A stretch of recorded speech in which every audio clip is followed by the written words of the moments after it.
Good morning, students. In the previous lecture, we have discussed the physical properties of metals and non-metals like malleability, ductility, conduction of heat and conduction of electricity. Now today, we are doing our next property that metals are lustrous in nature. It means metals have shiny surface when freshly prepared. So, this property of shiny surface of metals is called as metallic luster. As we know, silver has shiny silvery appearance, gold is somewhat yellow in color, copper is reddish brown in color. So all the metals have shiny surface. Mostly metals are grey और silver in appearance. Mostly metals की appearance कैसे होते हैं? Silvery और grey appearance. Except copper and gold. Copper is somewhat reddish brown in colour, whereas gold is yellow in colour. इन दोनों metals को छोड़ के बाकी मेटल्स मोस्टली कलर कैसा शो कर रहे हैं? Grey and silvery. Whereas non metals are non lustrous. Non metals के अंदर लस्टर प्रेजेंट नहीं होगा, सो दे are non lustrous in nature. Next point है except some point exceptions in non metals also. Some non metals also have some bright appearance. Actually, non-metals are non-lustrous and they will shows dull appearance. उनकी appearance कैसी होगी? dull. Exceptions कहाँ पर है? Except iodine. Iodine यहाँ पर exception है because iodine has shiny surface like metals. It is somewhat yellow in color. Sulfur is also yellow in color, but sulfur shows dull appearance, whereas iodine shows bright appearance like metal. Next property is metals are generally hard, whereas non metals are soft. metals का nature कैसा होगा? Hard. और non metals कैसे होंगे? Soft. कुछ metals hard हैं, लेकिन यहाँ पर भी एक्सेप्शंस हैं. Mostly all the metals are hard. Mostly metals का नेचर कैसा होगा? Hard. But exceptions of sodium, potassium etcetera. Sodium और पोटाशियम सॉफ्ट मेटल्स हैं.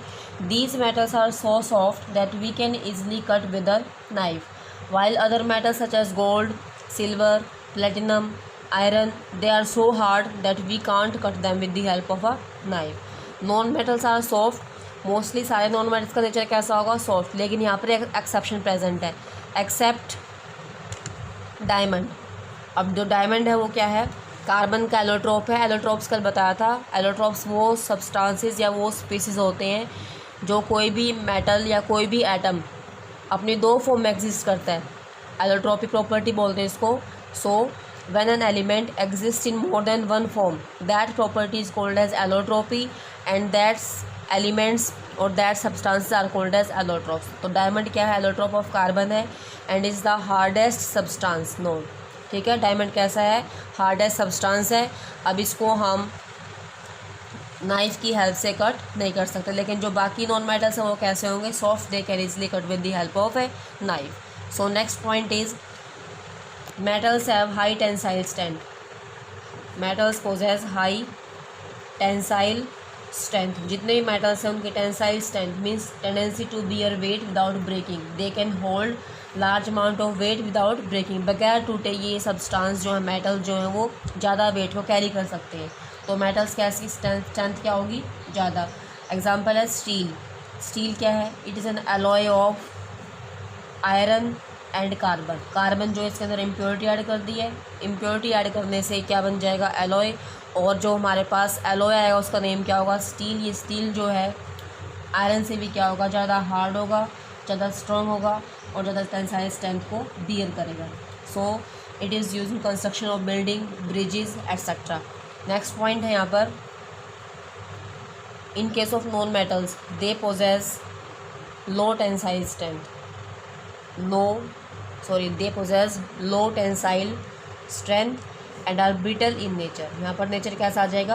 ब्रिटल. ब्रिटल का मतलब है दे कैन और दे में ब्रेक ईजीली. जैसे इसके ऊपर वेट डालेंगे ये क्या हो जाएंगे? वहाँ पर टूट जाएंगे ये, तो ज़्यादा वेट को बियर नहीं कर सकते. लेकिन यहाँ पर जो ग्रेफाइट की शीट है उनको हम यूज़ कर सकते हैं, लेकिन जो ग्रेफाइट की शीट है वो हार्ड तो है लेकिन वो कैसी होंगी? ब्रिटल होंगी. So they possess low tensile strength. Next है metals are solid at room temperature. Metal की फिजिकल स्टेट क्या होगी? Solid, accept mercury. मरकरी को छोड़ के बाकी मेटल्स की फिजिकल स्टेट क्या है? सॉलिड, लेकिन मरकरी की फिजिकल स्टेट क्या होगी यहाँ पर?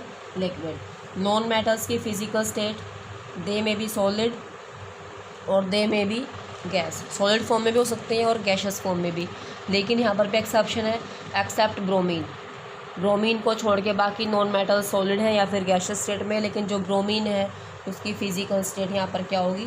Liquid. It is liquid non metal and it is liquid metal.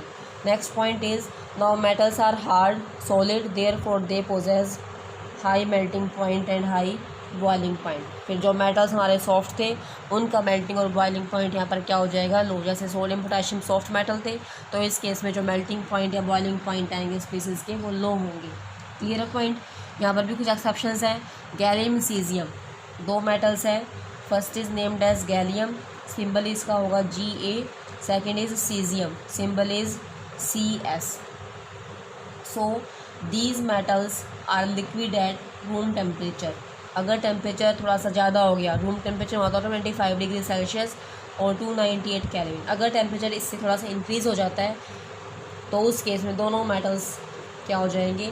They will undergo melting, melt हो जाएंगे। इसका मतलब ये कैसे हैं? बहुत ही सॉफ्ट मेटल्स हैं। नेक्स्ट पॉइंट है नॉन मेटल्स सॉलिड है, सॉफ्ट है, तो यहाँ पर जो मेल्टिंग और बॉइलिंग पॉइंट होंगे they possess low melting and boiling point. Clear है पॉइंट? नेक्स्ट इज अब यहाँ पर जो मेल्टिंग और बॉइलिंग पॉइंट है एक्सेप्शंस आ जाएंगे यहाँ पर। ग्रेफाइट एंड डायमंड, उनका मेल्टिंग पॉइंट क्या होगा? ज़्यादा होगा as compare to other non metals. Next properties metals have high density.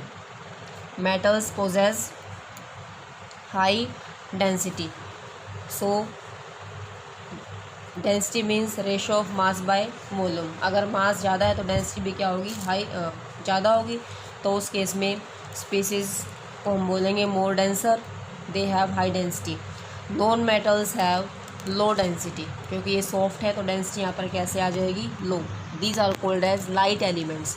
जो नॉन मेटल्स हैं उसको हम क्या बोलते हैं? Light elements. बहुत ज़्यादा हल्के होते हैं ये। So they have low density. Example है sulphur. Sulphur has density of 2 gram per centimetre cube, सबसे कम डेंसिटी है इसकी। ठीक है, ऐसे ही हमारे पास जो मेटल्स हैं उनकी डेंसिटी हाई होती है। Osmium possess high density. जो हमारे पास एक मेटल है osmium, osmium has high density, इसका वेट जो है बहुत ज़्यादा होता है। क्लियर है? नेक्स्ट पॉइंट है metals are sonorous in nature. Metals are sonorous in nature. Sonorous means they produce sound when striked. जैसे इसको हम स्ट्राइक करेंगे किसी चीज़ से, हैमर से या किसी भी सब्सटेंस से हिट करते हैं तो ये क्या प्रोड्यूस करते हैं? Sound. That's why they are called as sonorous in nature, and this due to this property metals can be used in making bells, various musical instrument. ठीक है, whereas non metals are non sonorous, they do not produce any kind of sound when they are heated with any hard objects. So next is applications of metals in daily life. इसको हम कहाँ use करते हैं? These metals are used in making alloys. They are also used for making utensils, fans, sewing machines, railway lines, bridges, etc.